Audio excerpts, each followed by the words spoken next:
Hello everyone, good morning and welcome back to my channel. কেমন আছো তোমরা সবাই? আশা করছি তোমরা সবাই খুব ভালো আছো আর আমরাও ভালো আছি।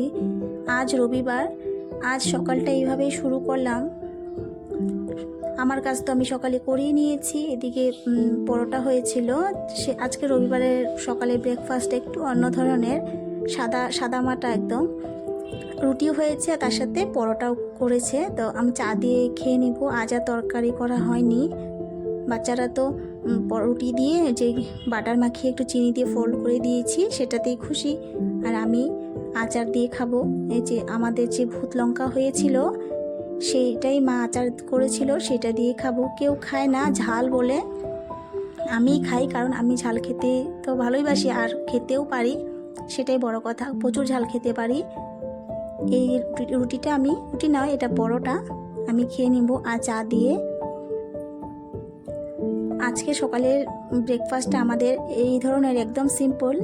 আর গুড়িয়াদের জন্য পরে করেছিলাম, গুড়িয়া গুনগুনের জন্য একটু সেদ্ধ ভাত, ডাল সেদ্ধ, আলু সেদ্ধ ভাত। এখন তো 11টাই বেজে গেছে। পড়াশোনা করিয়েছিলাম, পড়া ছিল। চা পাতাগুলো যে আমি ধুয়ে রাখি, সেগুলো এবার গাছে দিয়ে দিচ্ছি। আর আমাকে ক্যামেরা করে দিচ্ছে গুনগুন। ওরা বাইরে এসছিল একটু রোদে, আমি বলছি যাও একটু রোদে গিয়ে বসো।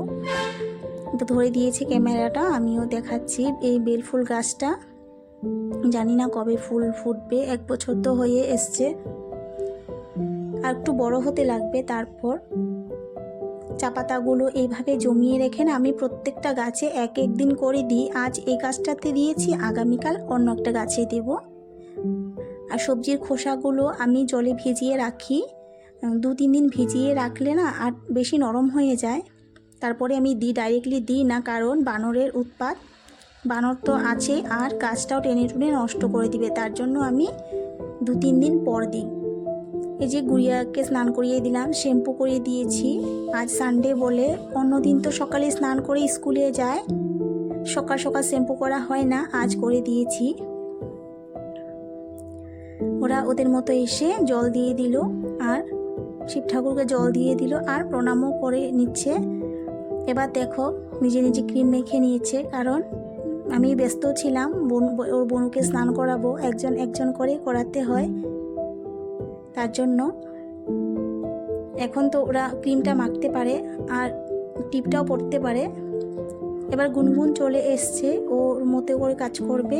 আর গুড়িয়া যেটা পারে সেটা গুনগুন মানে একটু কম পারে, আর যেটা গুনগুন ভালো পারে সেটা গুড়িয়া একটু কম পারে। আমি এই কাজগুলো গুনগুনকে দিয়েই করাই, এখন থেকে শিখিয়ে রাখছি। আর ওরা যে পারে, এখন থেকে অভ্যেস করে রাখলে তাহলে অভ্যেসটা থেকে যাবে। তখন বড় হয়ে ভাববে না আমাকে এটাই করতেই হবে। দুধ সেবা দিয়েছিলাম, আমি তো নিজেই দিয়ে গিয়েছিলাম, সেটা নামিয়ে নিচ্ছে, কারণ এখন তো সময় হয়েই গেছে নামানোর।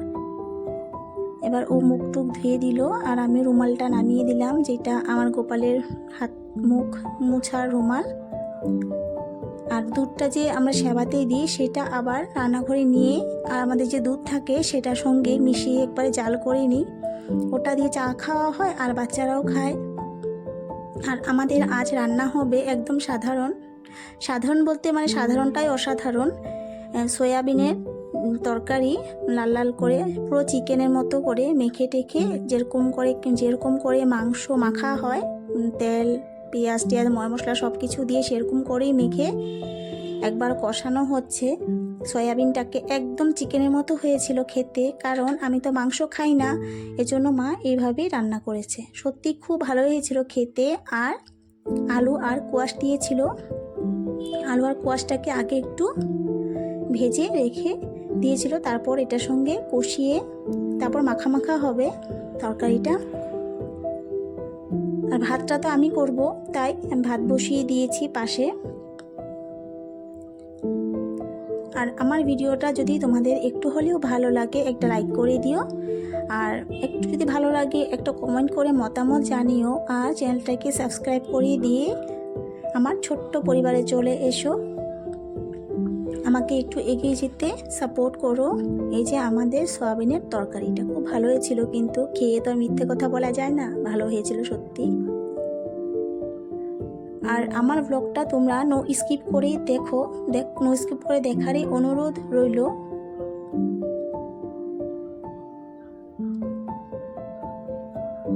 কারণ ভিডিও করতে যে অনেক কষ্ট হয়, আর তারপরেও আরও অনেক কাজ থাকে। যেহেতু এখন আমি নিজে একটু একটু করি, শিখেছি মোটামুটি। আগামী দিনগুলোতে হয়তো আরও একটু ভালো করতে পারবো, একবারে তো আর হবে না। চেষ্টা করব আরও ভালো করার জন্য। এই জন্য বলছি আমার ভিডিওগুলো দেখো তোমরা নো স্কিপ করে। পাশে ডাল বসিয়েছি, মসুরের ডাল, ডাল তো লাগবেই।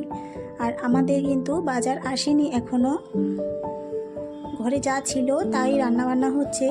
আজ ডালটাকে না আমি একটু অন্যভাবে ফোড়ন দিব। একটু পেঁয়াজ দিয়েছি, আর শুকনো লঙ্কা তো আছে, কাঁচা লঙ্কা দিয়েছি, ডালে দিইনি আজ, মানে ফোড়নের মধ্যে দিয়েছি, তেলের উপর দিয়েছি। আর দিয়েছিলাম একটু পেঁয়াজ, সামান্য একটু পেঁয়াজ।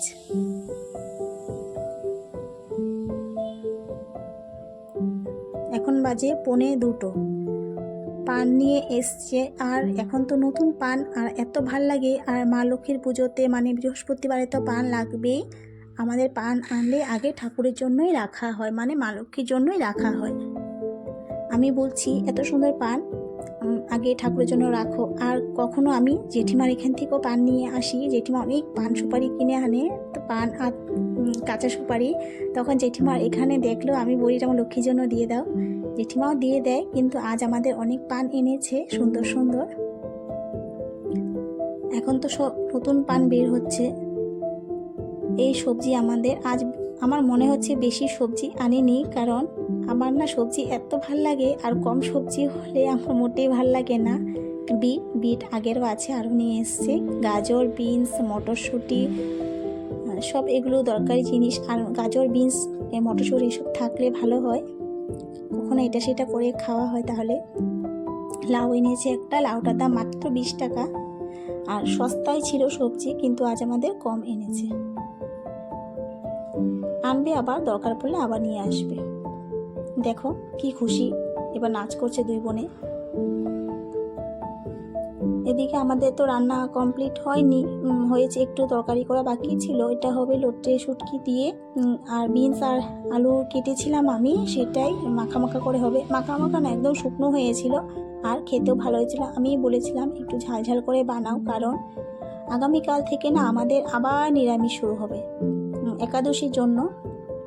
এই যে লোটে শুটকি শুকনো করে বানিয়েছিল, এটা হয়েছে সয়াবিনের লাল লাল কষা কষা ঝোল, ঝোলও হয়নি কষাও হয়নি, আর খেতে দুর্দান্ত হয়েছিল। বিট আর গাজর দিয়ে স্যালাড আর ডাল।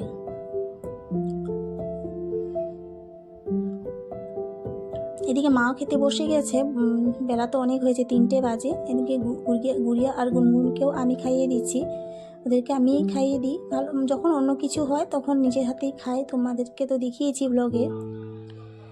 এবার আমরাও খেয়ে নিচ্ছি দুজন। এখন তো প্রায় 3:30 মতোই বাজে। এবার খাওয়া দাওয়া করে লাস্টে আমি ঘরটা মুছছি, কারণ একটু যদি জল টল পড়ে যায় আর ভাল লাগে না, আবার মুছতে হয়, তার জন্য আমি একবারেই মুছেছি।